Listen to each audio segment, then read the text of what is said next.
दोस्तों इस वीडियो के अंदर बात करने वाले हैं इन्फोसिस के बारे में, जहां एक तरफ इन्फोसिस के अंदर कंटिन्यूअसली गिरावट देखने को मिल रही है। इसी बीच इन्फोसिस ने आज के दिन अपने क्वार्टर 2 के रिजल्ट की डेट अनाउंस कर दी है। साथ ही साथ कंपनी क्वार्टर 2 के रिजल्ट के साथ में डिविडेंड भी देने जा रही है और इंसेंटिव भी दे दिया है। तो काफी बड़ी अपडेट निकल कर आई है और इसी के बीच इन्फोसिस के अंदर जो पिछले 2 दिनों में 10% से ज्यादा की गिरावट हमें देखने को मिली है। इस गिरावट के पीछे की असली वजह क्या है वो भी जानेंगे। तो without wasting of time video को स्टार्ट कर दें। वीडियो अगर आपको पसंद आए तो इस पर अपना प्यार दिखाना मत भूलिएगा। चलिए बात कर लेते हैं आज के सबसे पहले ट्रेडिंग सेशन के बारे में। आज के दिन हमें ओपनिंग तो काफी अच्छी देखने को मिली इन्फोसिस की, लेकिन उसके बाद कंटिन्यूअसली हमें शेयर्स के अंदर गिरावट देखने को मिली। मार्केट क्लोज होते होते इस शेयर के अंदर हमें 4% की बड़ी गिरावट देखने को मिल रही है। पिछले 2 दिनों में इन्फोसिस का शेयर लगभग 10% से भी ज्यादा गिर चुका है। उसके पीछे का रीजन कहीं ना कहीं ग्लोबल मार्केट भी है, क्योंकि अगर आप देखेंगे तो यूएस का बाजार अभी भी हमें लगभग 1.5% नेगेटिव ही देखने को मिल रहा है। मैं नेस्डेक की बात कर रहा हूं, जहां पर इन्फोसिस, विप्रो जैसी कंपनियां रजिस्टर्ड है और वहां पर कंटिन्यूअसली इन्फोसिस और विप्रो क्रैश होते हुए देखने को मिल रहा है, जिसका एक सीधा इंपैक्ट इंडिया के अंदर भी इन्फोसिस और विप्रो के ऊपर देखने को मिल रहा है। इन्फोसिस जैसी कंपनी को जो रेवेन्यू जनरेट होता है उसमें 25% से लेकर 65% का जो योगदान रहता है, जो कंट्रीब्यूशन रहता है, वो यूएस के बाजार से ही रहता है। और यूएस के अंदर जिस प्रकार से महंगाई दर बढ़ रही है, जिस प्रकार से ब्याज दरों को बढ़ाया जा रहा है, उसका एक सीधा impact IT companies, Indian IT companies के ऊपर देखने को मिल रहा है।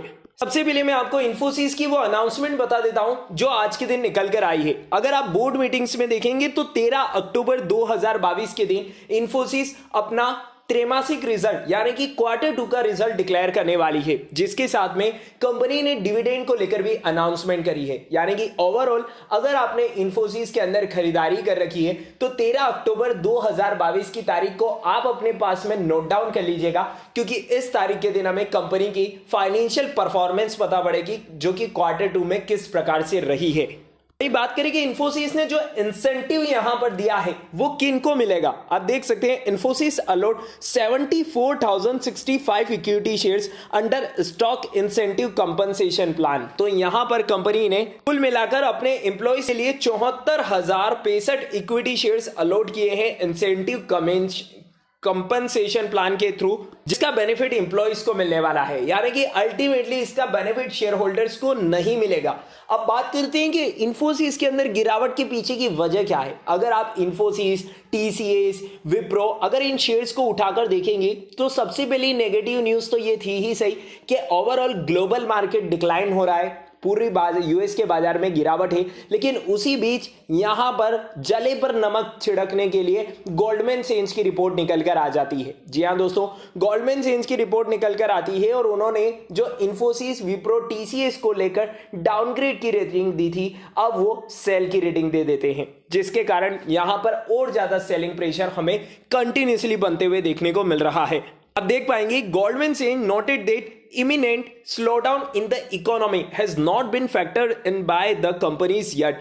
As per its report, the global financial services firm noted we believe a slowdown in discretionary IT services spent around the growth and transformation agenda will be quite material and smoothing not yet completed, reflected to the street double-digit revenue growth forecast for the industry for financial year 2024।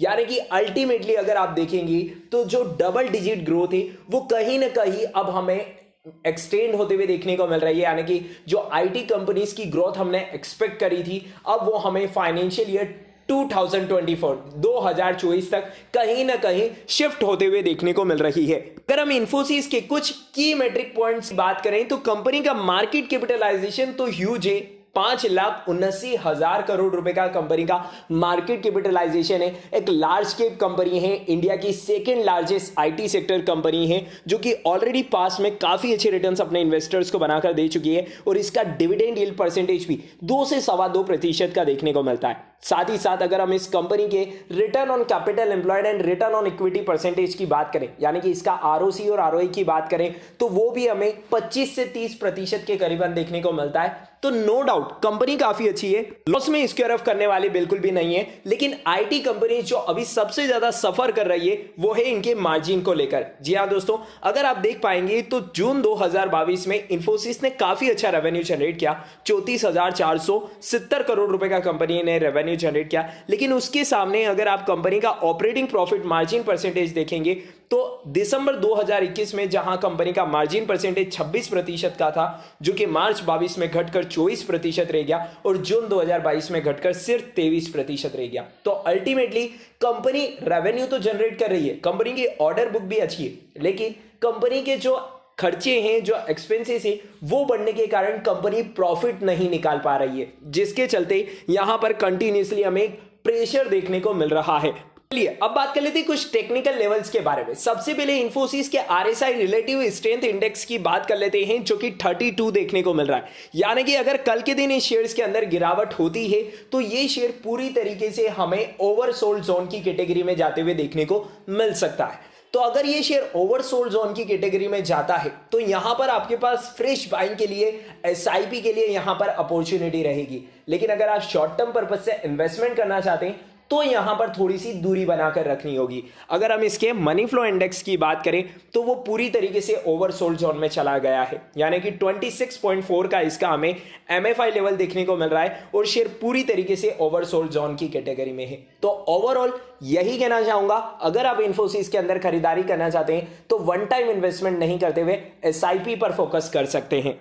No doubt company काफी अच्छी है और इस गिरावट का benefit भी retail investor काफी अच्छे से ले रहे हैं। आप देख पाएंगे आज के दिन हमें इंफोसिस के अंदर 2 करोड़ 4 लाख क्वांटिटी ट्रेड होते हुए देखने को मिली है, जिसके सामने 1 crore 24 lakh quantity deliverable base पर उठाई गई है। और डिलीवरेबल बेस क्वांटिटी के परसेंटेज की बात करें तो 60% माल डिलीवरेबल बेस पर उठाया गया है। तो यहां पर आप इस स्टेज पर आकर अगर आपके पोर्टफोलियो में इंफोसिस के अंदर लॉस भी हो रहा है तो लॉस में अपनी शेयर्स को, अपनी पोजीशंस को बेचिएगा मत, यहां पर होल्ड करके चलिए। डेफिनेटली यहां पर एक रीबाउंड आएगा, जब मार्केट अगेन सर्वाइव करेगा, अगेन मार्केट में तेजी आएगी, तब हमें यहां पर काफी अच्छी तेजी देखने को मिल सकती है। खरीदारी के अगर लेवल बताऊं तो 1300 रुपए से लेकर 1350 रुपए की रेंज में अगर शेयर मिलता है तो डेफिनेटली एसआईपी कर सकते हैं। और साथ ही साथ अगर आपने पोजीशंस बना रखी है तो कल के दिन अगर 1400 रुपए का लेवल अगेन शेयर्स अचीव कर लेता है तो हमें वापस यहां पर तेजी देखने को मिल सकती है।